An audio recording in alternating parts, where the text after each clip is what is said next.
Hello everyone, it's been a while since I've updated anybody on the It's Okay Daddy Can Fix It channel, so I thought I'd let you know what I've been doing. The car's been getting real close to being done at ISP West. They've got a primer on 90% of the car, and that was 2 weeks ago. So hopefully in the next week or two I'll be picking that up. And in the meantime, I'd like to have a running engine to put in it to just kind of step things along. I have the next 5 weeks off from school, and I want to take this time to really ramp up production and get this as complete as possible before I go back. So today I'm playing the game of how many times am I going to take this cylinder head off before I do it right. I've had it off 3 times now, and it just hasn't been going real well. Every time I put it back on, I realize that I hadn't done something right, or I read through the instructions and I go, oh, I skipped that step, and I got to kind of get back into it. The first time I pulled it off was for obvious reasons. I was going to clean it up, refresh all the gaskets, and put everything back together nice and clean and ready to go. So when I started doing that, I bought this kit of gaskets that's good for everything that's in the engine, all sorts of gaskets. And it didn't seem to have the little round gaskets that go between the cylinders and the case. But I read some material here and there, and I found some videos online. And some people recommend that you don't really need to use those. They say that the metal on metal contact is fine. Those paper gaskets have a tendency to tear apart and then leave a gap, and that's worse than having nothing there at all. So I figured I'll just omit them, and omit them I did. I put everything back together, seemed to be okay, and then I found those gaskets. They were hiding in a bag that was amongst all the little bags in that kit, and so I thought, you know what, since I have them, they do look right. Not everybody recommends that you don't use them, so I think I'll go ahead and do it. So I pulled everything back apart, put it all back together with the fresh gaskets. Everything seems to fit fine, and it's going well there. But then after that, I was reading through the instructions on installing my rocker arms, and it says to replace these seals on the rocker shafts that it can be two different kinds, and you have to pick which one's correct based on a description that they give in the book. And looking at it, I was like, this doesn't really meet any of those descriptions. Maybe nobody ever put seals in this before, and I'm just going to have to start with what I think is right. And so I picked what I felt was right, threw them in, bolted everything down, torqued it all again. Everything's good to go.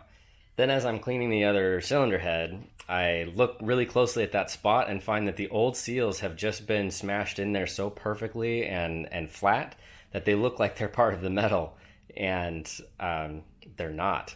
And so I effectively found out that I had just put seals on top of seals in the other head. So I had to pull it all back apart again, get the rocker arms off, and install the new seals, which is fine. Obviously, I haven't done anything to this engine that's going to blow anything up, and I'm not running it every time I put something together. But that's kind of where I'm at with this. So now the issue is I went through and I painted all of my cylinder tin, and as I'm getting all those pieces back and ready to go, I'm looking through how to install them, and I've come across this one right here. This guy is like the most important piece of tin according to anybody who owns an air-cooled Volkswagen. Screw you, camera, come back up here. There we go. So I'm looking into how to get this thing installed, because this goes in between the two cylinders on each side, and they say that without this, that you might as well not have a cooling system. It's one of the most important pieces of tin. Well, unfortunately for me, it goes right there. Yeah, on the other side of these guys. So I'm going to have to take this all apart again and get this piece of cylinder tin put in there if I want this to be done right, which obviously I do. So this will be time number 3. I'm going to tear into this thing, pull the head off, put it back together. At least I'm getting good at the torque pattern. And that's it for now. So the other problem I'm having right now is I ordered up a new ignition system for this thing. And I wanted to replace my old school distributor system with something a little more modern and controllable. So I decided to order up something from CompuFire that has like an all-in-one distributorless ignition system. The coil built in and everything kind of works all in one unit.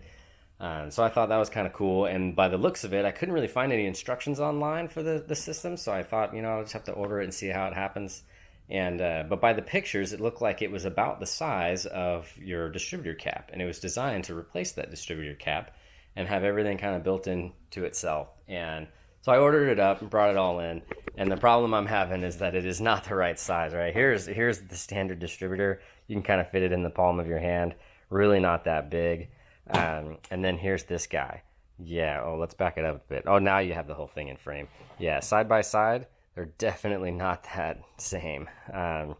So it's mounted on this big aluminum plate, which actually came with another plate that you mount underneath that to then mount this on. And on a regular Beetle, that goes on the fan shroud, which is upright, and it kind of goes where the old coil goes. On mine, you can't do that. I have a pancake engine. I'm living in a flat world here, so I'm going to have to engineer some sort of way to mount this thing up, because they say that you can mount it remotely and then run an extension wire to give it the power it needs. But the spark plug wires are only so long, and so you can only get so far away before that doesn't work. So I'm not going to cross that bridge until the car gets here. I think I'll put everything back together and start some brainstorming then, but I probably won't set that thing up until I have the car here and I can measure for clearances and whatnot. But that's the other problem I'm going to face. But as for now, I'm going to go ahead and get back to work and try to have as productive of a day as I can. And you guys have a good one. Bye-bye. So here I am throwing on the second head, and what's it been, like an hour? Yeah, doing it again. Someday I'll get this right the first time.